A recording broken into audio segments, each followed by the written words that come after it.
My lords and ladies, dear patrons, I am Lord Blood-Rah, and you have come home to the Cathode Zone, where each week we will explore the shadowy depths of old-time TV. Tonight we feature another episode of that rare 1960s anthology series, Way Out, hosted by famed author Roald Dahl. My lords and ladies, do you ever get tired of people? Just sick and tired of dealing with people? Then this episode is for you. From the dim, distant year of 1961 comes the tale 2020 from Way Out. Though Roald Dahl, author of Charlie and the Chocolate Factory and James and the Giant Peach, hosts this show, he only wrote one episode for the series, an adaptation of his short story, William and Mary.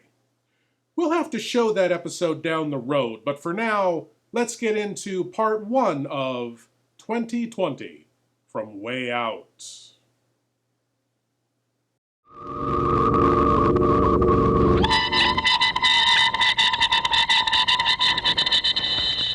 Way Out is brought to you by L&M. L&M unlocks a new world of fresh, smoking pleasure every time you light up. And now, our host, Roald Dahl. How are you? I have here a letter from Mrs. B. of Long Island, which will be of great interest to all members of the Married Women's Union. Dear Sir, it says, some time ago, in order to get rid of the rats on my premises, I concocted a rat poison in my own kitchen. But so as to make quite sure that it was effective, I decided to try it on my husband first. If it'll work on him, I thought, then it'll sure as heck work on the rat. Well, sir, it worked on both. And I should now like to pass on the recipe for the benefit of any lady in your audience who may have a rat in the house. Half a pound of chicken livers, quarter of a pound of mushrooms, the juice of a porcupine, and one toadstool of the species Amanita phalloides, or the death cap. Cook well and mash into a delicious pate. Yours truly, etc. P.S. The death cap is a very pretty little toadstool with a greenish-yellow top, and there are plenty of them in the woods. Thank you so much, Mrs. B. of Long Island. And now, before you all go running up to the woods with your baskets, I strongly recommend that you watch tonight's play by Jerome Ross. It's called 2020, and it's Way Out. Start fresh with L&M. Stay fresh with L&M. Unlock a whole new world of fresh smoking pleasure. Start fresh, stay fresh with L&M. The touch of a light to an L&M. You unlock a whole new world of fresh smoking pleasure. Do away with dried out taste for good. The secret, Flavor Seal, L&M's special way of moisturizing tobacco to seal in natural tobacco freshness and flavor. L&M burns slower, smokes cooler. And L&M's modern miracle tip means you get the cleanest, freshest taste possible. Unlock a whole new world of fresh smoking pleasure. Start fresh, stay fresh with L&M. Fresh tasting, best tasting L&M in pack or box.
somebody come in? Yes, sir. What can we do for you? Some beloved pet, perhaps you'd like to have stuffed? My name is Cartwright, Hervey Cartwright. I'm a salesman for the Anthropological Publishing Company. The what company? I believe you wrote us about the free trial offer on our new encyclopedia. Now, this what? Wrote you? We never wrote you. What would we want with an encyclopedia in a place like this? But this is 8174 2nd Street, isn't it? Yes.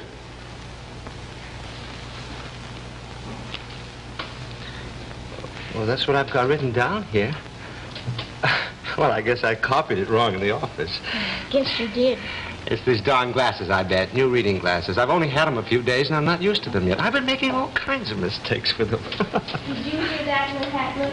The gentleman came all the way out here by mistake. He has new reading glasses, and he can't see with them. She's talking to a stuffed snake? Well, they're thick as thieves, my wife and Mahatma. What?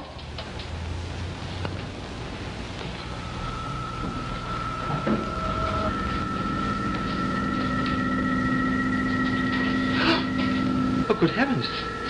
It's moving. It's alive. Very much alive, aren't you, Precious? Isn't he a beauty? He's an Indian viper. Comes all the way from India. But how is it he's alive? Well, why shouldn't he be alive? We don't stuff everything. We keep one or two of them as special pets. But aren't vipers sort of dangerous? As pets, I mean. He asked if you're dangerous, dear. Mr. Cartwright, if Mahatma were to rear up out of that tank and bite you, you'd swell up like a balloon. In half an hour, you'd be dead. We've seen it happen. Oh, good heavens, what's that? Mongoose. That's Bessie. Oh, we love Bessie. We felt awful when she passed away. You kept her as a pet, too? But they're deadly, too, aren't they? Mongooses or mongoose? Oh, yes, quite. Oh, I've got to go. Oh, don't hurry. This has been very pleasant. I had no idea it was this late. It's almost 5 o'clock. 5:30.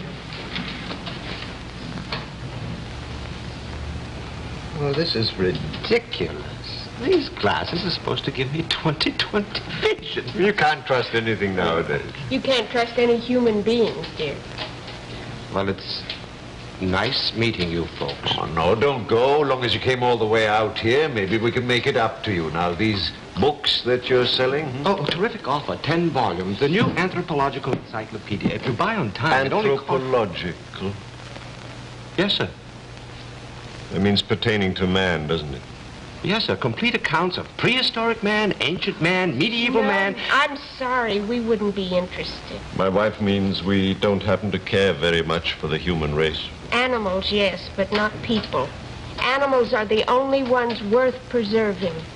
Yes, well, I see what you mean. Hello, Blubbermouth! Don't climb a tree! Oh, good heavens. That bird, he just talked to me. Well, why not? He's a talking minor bird. That's our other pet. Major, this is Mr. Cartwright. Don't climb a tree! Don't climb a tree! He's Major, the minor. Get it? Yes. Thank you very much. Oh, forgive me. But I do think you folks ought to be more careful. I mean, it's risky having a viper loose when people come in. Oh, bless you. People never come in here. What? I said people never come here. We're alone, usually. Just us and the animals.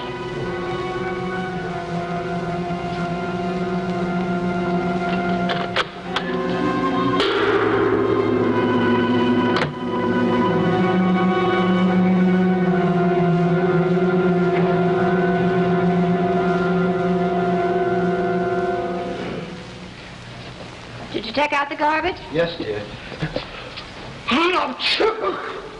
Another cold. Oh, I'm afraid so, dear. I suppose you got caught in that rain today. Yes, dear, I did. I went way out to the other end of 44 town. years old, and the only job you're capable of is peddling books in the rain. Stephanie, I had quite an adventure. There was this Did you funny talk shop. to Mr. Huddleston about the raise? No, he wasn't in a very good mood this morning, so I... He'll never be in the right mood for you. Stanley used to say there was a certain type of office drudge that nobody treated with respect. Your first husband said lots of things you keep quoting and quoting and quoting. At least he had enough gumption not to put up a boss who treated him like dirt, paid him in peanuts, and then sent him out in the rain. Well, these glasses are ridiculous. I can't see a thing. Listen to what happened to me with them today. It was the... I always found Stanley's reading glasses very helpful. Yes, dear. I don't doubt it.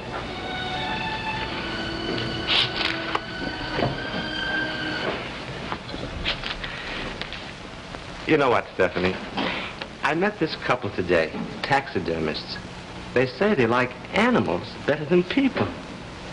Now, don't open the window when you go to bed, or you'll keep me awake all night with your coughing and sneezing.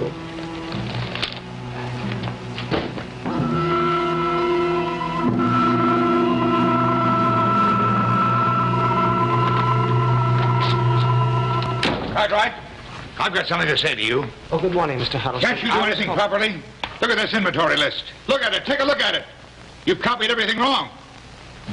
Oh, I'm sorry, Mr. Huddleston. I'm having trouble with the new glasses.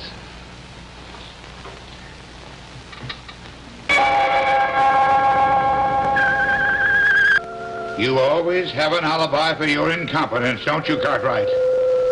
Cartwright!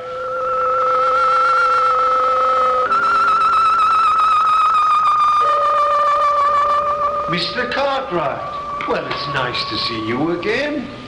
This is simply amazing. I was sitting in my office, I put on these glasses, and all of a sudden... Don't worry, dear. We're delighted to have you back. Well, I want to tell you folks something. It's nice to be back. Oh, I've fought at this place. It's so quiet, no people. I guess that's the main thing I like. What you said about just the animals and no people. Hello, Mahatma. Hi, Bessie. Oh. How are you, Major? Don't climb a tree, Blood-Rah! Don't climb a tree! Oh, you folks are right. They are easier to get on with in many ways. In all ways. Come stay a while. Oh, I'm sorry. I'm afraid I can't right now. Did you hear what I said, Cartwright? You always have an alibi for your incompetence, don't you? Oh, go climb a tree, blubbermouth! What? Oh, Mr. Huddleston, I didn't mean that. It just slipped out. But you're always riding me. You're perfectly right. I did lose my temper, Cartwright, and I apologize.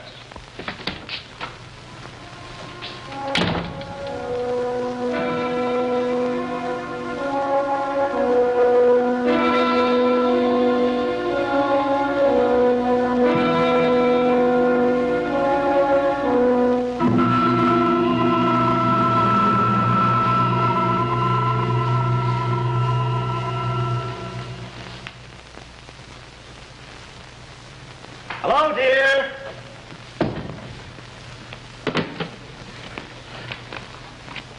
You would have been proud of me today. I doubt that very much. Spoke up. I told Mr. Huddleston a thing or two. He gave you the raise. No, we didn't get around to that, but I don't want to hear about it. I'm ordering 2 weeping willows Your what? for Stanley's mausoleum. I'm going to have those 2 little blue spruce trees moved to the back. And on Sunday, we'll drive out to the cemetery and see how it looks. Stephanie, I have 1 day off a week. Why do I have to keep spending it visiting Stanley's grave? You ought to feel honored, sanctified. Oh, I realize I'm not worth the ground Stanley's buried in, but this is going too far. Oh, you're telling me.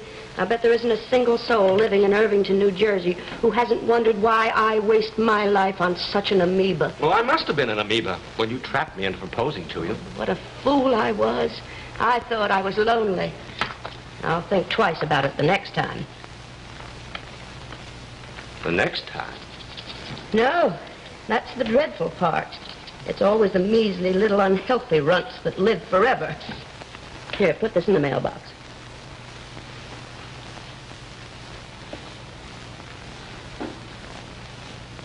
Only 1 M in cemetery, Stephanie.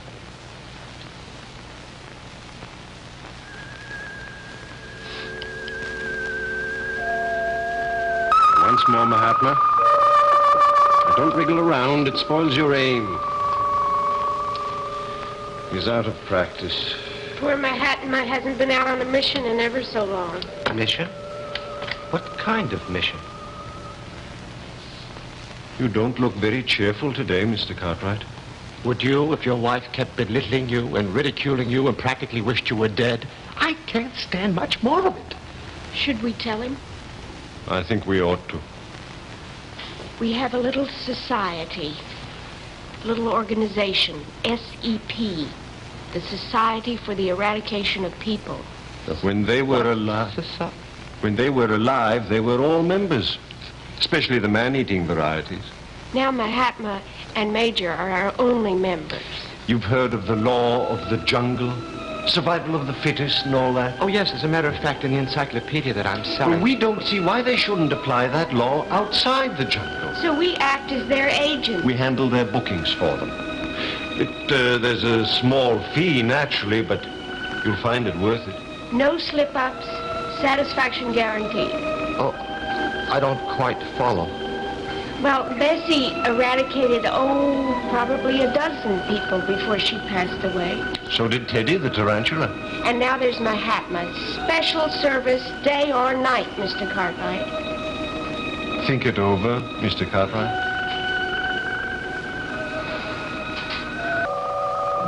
I am speaking to you. What are you sitting there for like a dummy? Stephanie, dear, I've heard of an organization that provides the most remarkable service.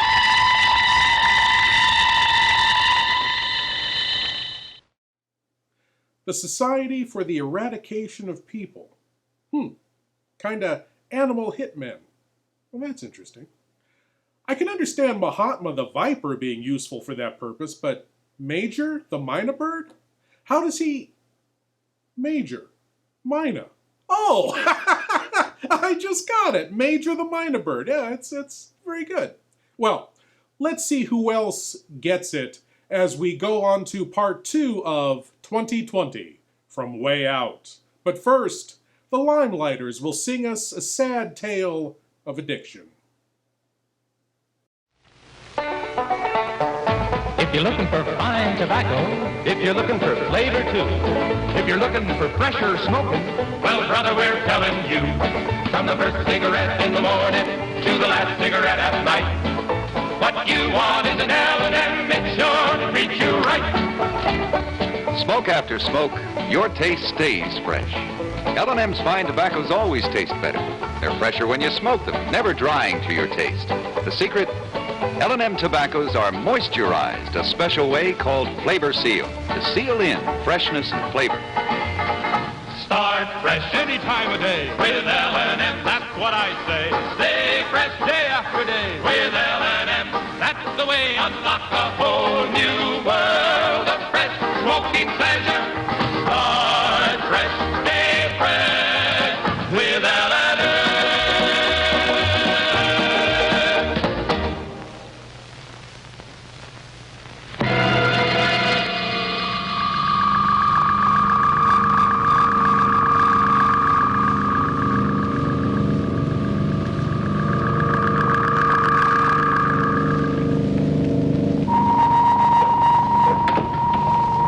Dinner in the refrigerator. I won at bingo tonight. It was getting late. I was thinking you were having trouble with the car. Do you remember what date it is, dear? Do you? Happy anniversary. I'm glad you had sense enough to put them in water. If you haven't finished all the coffee, I'm going to have some. Should I bring you a cup? Stanley used to send me long-stemmed roses. You're not married to Stanley now. You're married to me, and I think these flowers I brought you are very nice, so there. All during the war, wherever he was stationed, he managed to send me long-stemmed roses. There's your coffee. Even during the war, even in the midst of all that destruction and carnage, he found time to send me flowers. What destruction? What carnage? The war, stupid. World War II. Stanley was stationed in Philadelphia for the duration in the Quartermaster Corps. How dare you belittle him? I'm just stating facts. Compared to you, he was a hero. You couldn't even get into the Army. Oh, Stanley. Oh, Stanley. Stephanie! I'm alive and he's dead. I wish it was the other way around. Oh, I could kick myself from here to the moon. I've nobody to blame but myself. At first, I was resigned to being a widow. I even looked forward to it in a way, to that sense of independence. But no, yours truly didn't know when she was well off. I missed having a man around. So look what I got. Oh, you fought with him plenty when he was alive, from what I've heard. I did. Where did you hear that? These things get around. All I can say is no matter where he is, I'd 1,000 times rather be with him than with you.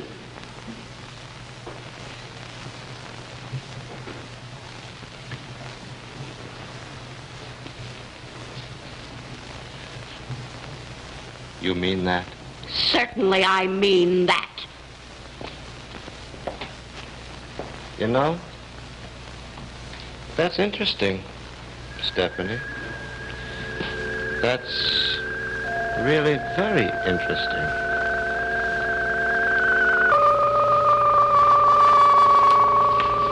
Oh, you've come back, Mr. Cartwright. Did you people mean what you said last time I was here? About sending Mahatma out on assignment? Yes. Any special person you have in mind, Mr. Cartwright? My wife. It's getting beyond endurance. She'll be better off, and so will I. Don't bother to explain. We'll be delighted to take care of it, and Mahatma will get rid of her for you. You see, with this population explosion going on, we feel every little bit in the opposite direction helps. Well, what's the usual procedure? Does it cost very much? Well, a Viper job costs most, but it's worth it. Mahatma is worth every penny we charge. He does it, you see, when the person concerned is in bed fast asleep. It's painless? Well, it'll be over in 2 minutes. Well, I guess it's a deal. Good. Oh, by the way, there's a small down payment. Well, I have a credit card. Cash, please. Will $50 be enough? Oh, yes, that'll be ample. I'm sorry we can't give you a free trial offer, but you understand it's not like with your encyclopedias. Oh, naturally not. Do you want that done tonight? Yes, if it's convenient. Perfectly. We don't have anything else scheduled. We usually suggest about 3 a.m., unless Mrs. Cartwright's an insomniac. No, she sleeps like a log. She'll be dead to the world by then. We sleep in separate bedrooms. Oh, well, that's fine. Makes it easier for Mahatma. Now, just set your alarm about 3:15, and then by the time you go to her, it'll be all over. Well, maybe I better bring her a nice, warm glass of milk before she goes to bed. Oh, I think that would be very sweet, dear. Good. Well, it's all settled then. You're practically a widower. It looks like it, doesn't it?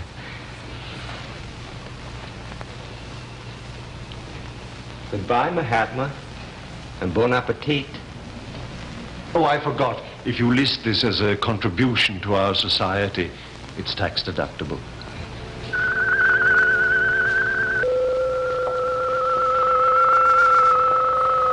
What is the matter with you? You have the silliest grin on your face. Oh, nothing, dear. Stephanie, would you like a nice, warm glass of milk before you go to bed? Yes, that might be nice. Ta-ta-ta-tum. Ta-ta-ta-tum.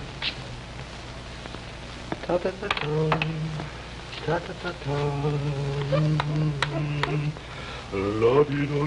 Harry, what did you do to Stanley? Oh, you beast, you termite, you... Take off my glasses. You're wearing my glasses.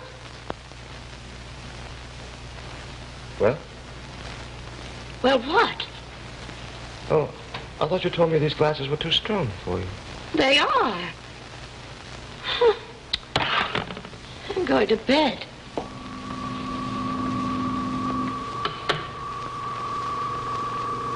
Pleasant dreams, Stephanie, dear.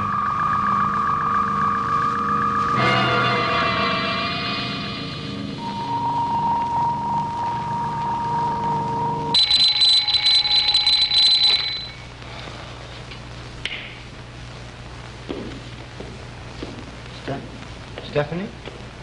Stephanie? Stephanie? What are you doing up at this hour? You'll be surprised, Herbie. You wouldn't believe me if I told you. My glass. Give me my glasses! I don't care what he's paying you. I'll pay you double. Business is business, dear. Yes, I know, dear, but is it ethical? Yes. I only hope Mahatma does as good a job on Herbie as Bessie did on Stanley. Don't fret, dear. We've never had a victim return.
Did you know that eyeglasses were originally invented by a man called Cornelius Romberg as far back as 1424? And that the lenses in Romberg's glasses were made out of the bottoms of wine bottles? When he looked through them, everything became tremendously blurred. And because of this, he always made a point of putting them on when Mrs. Romberg came into the room. In the end, of course, the good wife evened things up by pouring a little carbolic acid into Mr. Romberg's eye drops. The whole story is fraught with romance. Good night, and sleep well.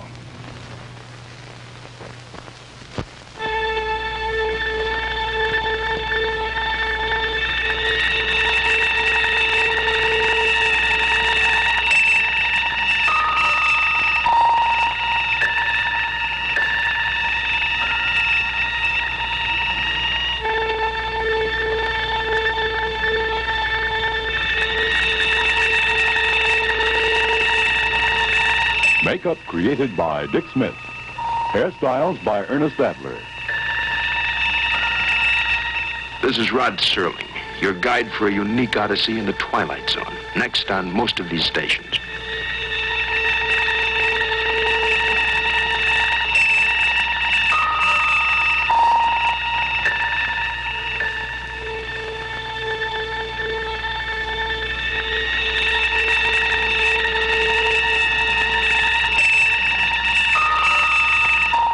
This program was pre-recorded.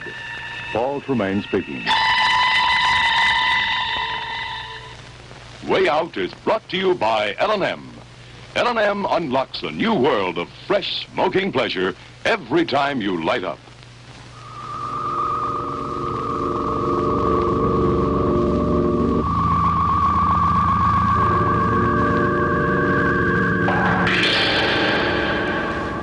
I said this before when we featured another episode of Way Out here in the Cathode Zone.